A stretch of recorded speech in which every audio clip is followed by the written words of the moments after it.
Bismillahirrahmanirrahim. Assalamualaikum warahmatullahi wabarakatuh. Alhamdulillahi rabbil alamin.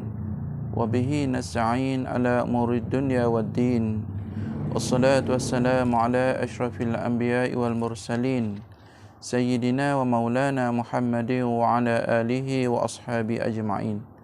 Rabbi shrah li sadri wa yassir li amri. Wahlul 'uqdatam min lisani yafqahu qawli. Subhanaka la 'ilma lana illa ma 'allamtana innaka antal 'alimul hakim. Wa la hawla wa la quwwata illa billahil 'aliyyil 'azim. Allahumma yassir wa la tu'assir wa tammim bil khair. Allahumma antas salam wa minkas salam wa ilaika ya'udus salam. فحينا ربنا بالسلام وأدخلنا الجنة دار السلام تباركت ربنا وتعاليت يا ذا الجلال والإكرام أما بعد. Tuan-tuan, puan-puan, muslimin, muslimat yang saya hormati dan saya kasih sekalian, Alhamdulillah, pada pagi ini marilah sama-sama kita menzahirkan rasa syukur kepada Allah Subhanahu wa taala di atas segala nikmatnya dan rahmatnya yang Allah limpahkan kepada kita yang begitu luas, dan syukur juga kepada Allah Subhanahu wa taala kerana Allah masih lagi beri peluang kepada kita, diberi ruang kepada kita, dilapangkan masa kita untuk sama-sama kita berada dalam majlis ilmu secara live, secara rakaman ini. Mudah-mudahan Allah Subhanahu Taala sentiasa melimpahkan rahmatnya, kasihan belasnya dan barakahnya kepada kehidupan kita semua.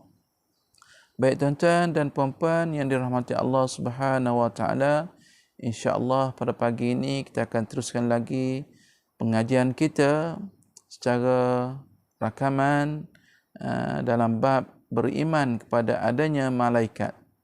Beriman kepada adanya malaikat, kitab rujukan Mustakah Hadis jilid pertama, kuliah online khusus untuk surau apartmen surah Al-Hidayah, apartmen Kasawari. Sambungannya pada bulan yang lalu, yakni berkenaan bab beriman kepada adanya malaikat, hadis yang ke-24 pada pagi ini. Di antara malaikat, ya, ada juga yang ditugaskan oleh Allah Subhanahu wa taala untuk membaca Allahumma rabbana lakal hamdu. Jadi kita tahu bahawa Allah Subhanahu wa taala mengutuskan malaikatnya kepada kita, ada yang untuk mendoakan kita, ada yang untuk mengaminkan semasa kita membaca amin dan sembahyang. Kemudian ada juga yang ditugaskan untuk membaca doa ketika mana kita membaca Allahumma rabbana lakal hamd, ketika kita bangkit daripada rakaat di dalam solat. Baik tuan-tuan rahmati Allah Subhanahu wa taala, kita lihat ya hadis yang ke-24 ini. An Abi Hurairah radhiyallahu anhu anin Nabi sallallahu alaihi wasallam qala idza qala al-imamu sami'a Allahu liman hamidah faqulu Allahumma rabbana lakal hamdu fa inna man wafaqa qawluhu qawlal malaikati ghufira lahu ma taqaddama min dhanbi. Al-Bukhari wa Muslim.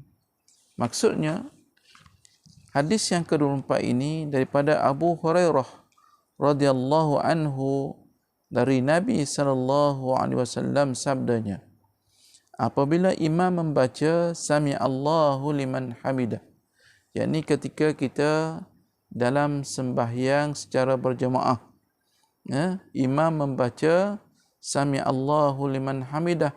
Bila imam membaca perkataan sami Allahu liman hamidah, ketika imam daripada rokok naik kepada rukun i'tidal. maka disunatkan kepadanya untuk membaca Sami Allahu liman hamidah. Apabila imam baca Sami Allahu liman hamidah, maka hendaklah kamu ni siapa? Kamu ni ialah makmum. Ya. Kita sebagai makmum hendaklah baca Allahumma Rabbana lakal hamdu. Ya. Allahumma Rabbana lakal hamdu. Kerana sesiapa yang berbetulan bacaannya dengan bacaan malaikat, yakni yang juga membacanya. Jadi bukan sahaja kita sebagai makmum apabila mendengar imam membaca Sami Allahu liman hamidah, selepas imam berhenti baca perkataan tersebut, maka hendaklah kita baca Rabbana lakal hamdu. Bukan sahaja kita baca, tuan-tuan, pada masa tersebut juga malaikat turut membacanya. Nescaya, kata Rasulullah, nescaya diampunkan dosanya yang telah lalu. Mudah saja, mudah sangat, tuan-tuan. Ya, Allah nak ampunkan dosa kita dengan cara kita membaca Rabbana lakal hamdu ketika mana kita sama-sama sembahyang berjemaah bersama dengan imam. Hadis Bukhari wa Muslim, yakni hadis sahih yang tidak boleh kita nak pertikai lagi dari segi sanad matan hadis tersebut dan perawinya. Di antara bacaan-bacaan dalam sembahyang ialah bacaan Sami Allahu liman hamidah yang dibaca semasa bangkit dari rakaat kepada i'tidal. Maksud bacaan ini ialah, maksud kalimah apa yang kita baca itu, semoga Allah menerima pujian dari orang yang memujinya. Sami Allahu liman hamidah, maksudnya semoga Allah menerima pujian orang yang memujinya. Sebaik-baik sahaja bacaan tersebut, sebaik-baik makna selepas bacaan Sami Allahu liman hamidah tersebut selesai dibaca, maka setiap orang yang sembahyang dituntut memuji Tuhan dengan berkata, setiap orang daripada yang berada di belakang imam itu, ya, dalam sembahyang itu hendaklah dia membaca Allahumma Rabbana lakal hamdu. Pujian ini juga diucapkan oleh malaikat pada saat itu. Jadi saat sama-sama saat kita menyebut, makmum menyebut Rabbana lakal hamdu itu, malaikat juga turut sama membaca. Jadi berbetulan dalam masa yang sama kita sebut dengan sebut perkataan tersebut, malaikat juga turut sama menyebutnya. Maka dalam hadis ini menyebutkan bahawa Rasulullah menyebutkan ghufira lahu ma taqaddama min dhanbi. Nescaya diampunkan dosanya yang telah lalu. Ya, orang yang menyebut perkataan itu, Allah Subhanahu wa taala akan mengampunkan dosanya yang telah lalu. Ini kelebihan yang Allah berikan. Yang Allah angkatkan darjat orang-orang yang sentiasa mengingati Allah Subhanahu wa taala, yang terutamanya dalam dia melakukan ibadah solat secara berjemaah.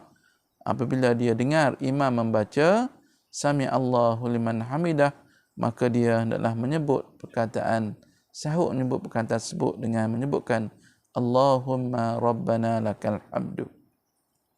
Dalam hadis ini diterangkan tentang faedah ucapan pujian yang tersebut, iaitu sesiapa yang bertepatan ucapan pujiannya itu dengan ucapan pujian malaikat, nescaya Allah akan beroleh, nescaya ia akan beroleh keampunan Allah Subhanahu wa taala pada saat yang mulia itu. Inilah tuan-tuan hebat, ya. Hebat Allah berikan kepada orang-orang Islam yang sentiasa menyebutkan perkataan kalimah Sami Allahu liman hamidah. Dan perkataan ini, tuan-tuan, tidak ada disebut pada tempat-tempat yang lain kecuali di dalam ibadah solat sahaja. di dalam ibadah solat saja. Jadi amat beruntunglah, amat bertuahlah orang yang sentiasa menjadi makmum. Orang yang menjadi makmum, yang berada di belakang imam dan menyebut perkataan Rabbana lakal hamdu setelah ucapan Sami Allahu liman hamidah disebutkan oleh imam. Dan sebaliknya amat rugilah orang-orang yang tidak menyebut perkataan ini. Orang yang tidak sembahyang khususnya, orang yang ialah tidak menyebut perkataan-perkataan doa sebegini, pujian-pujian kepada Allah Subhanahu Wa Taala. Baik, tuan-tuan yang rahmati Allah Subhanahu Wa Taala, bukan sahaja dalam sembahyang juga, ya, bukan sahaja perkataan Sami Allahu liman hamidah, bahkan di dalam sembahyang tu juga ada tempat-tempat lain yang malaikat juga turut mendoakan akan kebaikan seseorang itu kepada Allah Subhanahu Wa Taala. Hadis yang ke-25,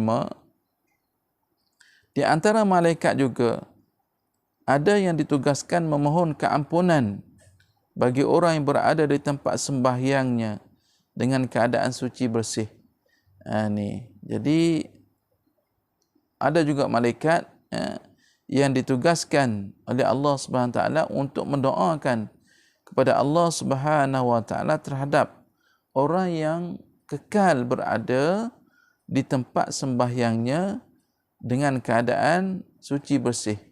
Mana selepas daripada dia melaksanakan ibadah sembahyang, dia tetap duduk di atas sejadah, tetap duduk berada di tempat sembahyang itu sementara nak menunggu waktu sembahyang yang lain, ataupun dia berada dalam keadaan dia niat iktikaf, dalam keadaan dia berzikir, dalam keadaan dia beristighfar di atas sejadah setelah dia melakukan ibadah solat itu. Dengan syarat dia berada dalam keadaan suci bersih, maknanya suci daripada hadas, bersih jiwanya daripada perkara-perkara yang boleh melarakan. Jadi kadang-kala ada juga kita lihat di kalangan jemaah, dia tetap juga duduk di atas jadah, tetapi dia tidak berzikir, dia tidak bertahmid, dia tidak beristighfar, bahkan dia membaca WhatsApp, buka telefon, baca WhatsApp. Inilah satu kerugian. Bukan tak boleh nak baca WhatsApp, boleh. Tapi kena beredar dululah. Ambillah peluang semasa kita selepas munajat dengan Allah SWT, selepas kita berhubung dengan Allah SWT, kita ambil masa itu, kita duduk atas sejadah, kita menginsafi diri kita, menginsafi, kita correction balik apa yang perkara yang kita telah buat pada siang tadi, mana yang banyak baiknya, apakah yang tak baik banyak, adakah yang baik itu walaupun banyak buat, adakah yang baik itu hanya semata-mata kerana Allah ataupun hanya kerana manusia dan sebagainya. Jadi kita boleh buat, kita duduk atas sejadah itu, kita buat correction. Hasibu anfusakum qabla an tuhasabu. Hisablah diri kamu sebelum kamu dihisabkan oleh Allah Subhanahu Wa Taala. Maknanya masa inilah masa yang sesuai untuk kita lebih taqarrub dengan Allah Subhanahu Wa Taala. Baik tuan-tuan rahmati Allah Subhanahu Wa Taala, hadis yang ke-25, an Abi Hurairah radhiyallahu anhu anin Nabi sallallahu alaihi wasallam qala al malaikatu tusalli ala ahadikum ma dama fi musallahu alladhi salla fihi ma lam yuhdith taqulu Allahumma ighfirlah Allahumma ighfirlah. Hadis Al-Bukhari wa Muslim. Dari Abu Hurairah, maksudnya dari Abu Hurairah radhiyallahu anhu, dari Nabi sallallahu alaihi wasallam sabdanya, malaikat sentiasa berdoa untuk seseorang kamu selama ia berada di tempat yang ia sembahyang padanya. Ya, malaikat sentiasa. Makna sentiasa ni daiman. Sentiasa lah maknanya tidak ada yang masa yang tidak berdoa. Bila? Yakni selagi mana kita berada di tempat sembahyang. Ya, tempat sembahyang. Di mana tempat kita sembahyang itu, kita duduk di situ setelah selesai daripada sembahyang. Selagi ia tidak berhadas. Selagi mana kita tidak berhadas. Maksud berhadas ini, selagi mana kita tidak batal air sembahyang kita. Iaitu mereka memohon dengan berkata, yakni malaikat memohon doa dengan Allah Subhanahu Wa Taala, lalu dia kata, ya Tuhan kami, ampunilah dosanya. Allah, malaikat, makhluk yang mulia, yang tidak melakukan maksiat kepada Allah Subhanahu Wa Taala, turut doakan kita tuan-tuan, orang-orang yang berada di atas tikar sembahyang, di atas jadah sembahyang. Setelah selesai daripada menunaikan solat, malaikat doa, ya Allah, ya Tuhan kami, ampunilah dosanya. Ya, malaikat makhluk yang bersih tuan-tuan. Tidak sama dengan manusia yang kita ni penuhi dengan perkara-perkara yang boleh berdosa dengan Allah Subhanahu Wa Taala. Malaikat tak buat dosa tuan-tuan.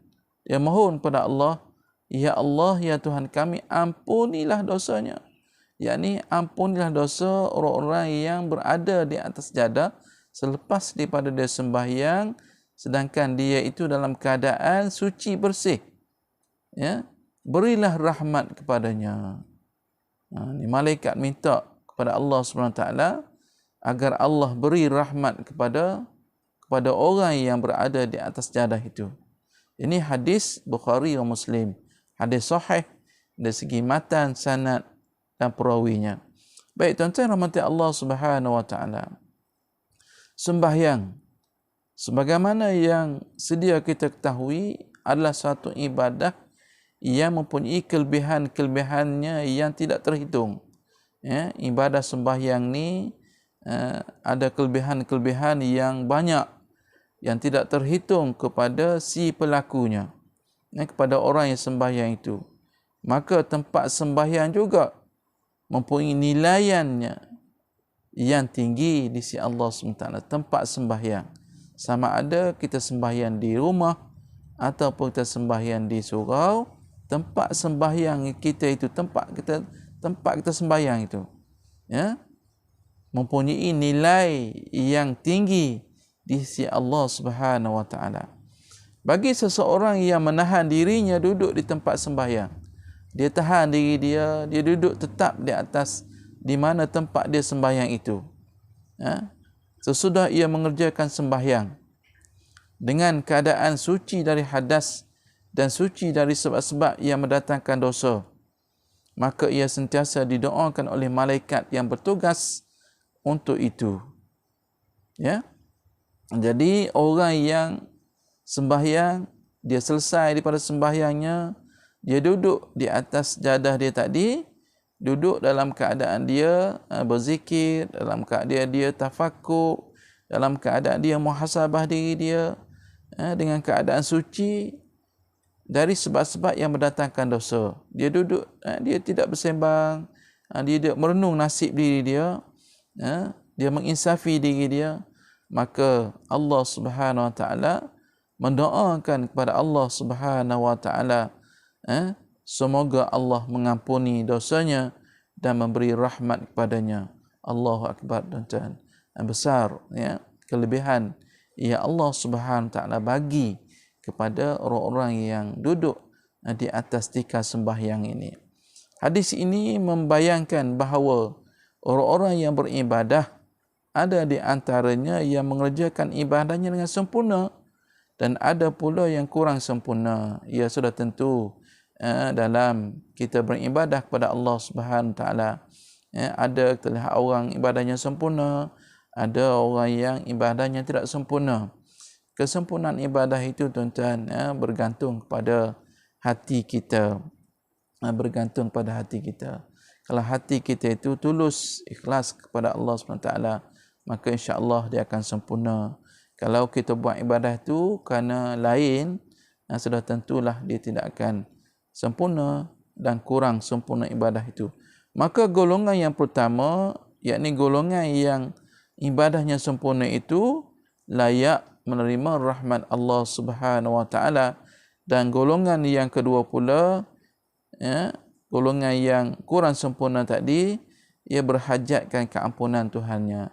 Sebab itu kita ni tuan-tuan, kita cuba correction diri kita. Kalaulah kita rasakan diri kita ni kurang sempurna, maka kita perbanyakkan, kita tambahkan ibadah kita. Yang sunat itu banyak. Kadang-kadang amat malang. Saya melihat di kalangan jemaah-jemaah kita, selepas daripada salam je, dia bangun. Bangun keluar daripada tempat sembahyang tanpa terlebih dahulu menghabiskan istighfar, tanpa terlebih dahulu menghabiskan tasbih, tanpa terlebih dahulu mengaminkan doa yang dibacakan oleh imam. Ini amat rugi, amat malang. Hanya dia dapat pahala sembahyang itu je. Pahala sunat tidak dapat. Sedangkan yang sunat tadi adalah sebagai penampal kepada yang wajib. Yang sunat tadi sebagai penambahan kepada yang wajib, sebagai penambahan kepada yang kurang sempurna. Maka sebab itu tuan-tuan, saya menyeru dalam tazkirah secara online ini, kita cuba tingkatkan, sama ada dengan cara kita selepas sembahyang itu kita istighfar, kita tasbih, kita tahmid, kita takbir, kemudian kita berdoa sama-sama. Kemudian selepas daripada itu, kita jangan bangun lagi, kita duduk lagi. Sekiranya kita dalam keadaan suci, kita duduk dan kita berzikir, kita correction, kita menginsafi, kita menghisap diri kita. Sejauh mana, banyak mana amalan siang tadi, banyak mana amalan kebaikan, banyak mana perkara yang dosa yang kita lakukan, maka kita buat imbalan. Kita timbang sendiri. Orang lain tidak tahu tuan-tuan, dalam hati kita sendiri, kita correction sendiri.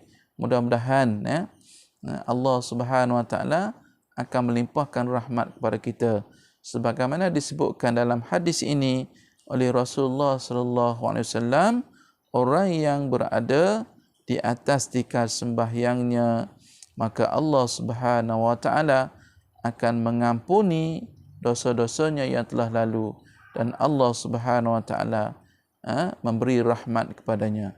Maka sekadar itu tuan-tuan, ambillah ilmu yang sedikit ini untuk kita gunakan ke arah kebaikan dalam kehidupan kita. Moga-moga ianya mendapat manfaat yang baik daripada Allah Subhanahu wa taala. Ya lemah yang diri saya. Aqulu qauli hadza wa astaghfirullahal azim li wa lakum. Wassalamualaikum warahmatullahi wabarakatuh.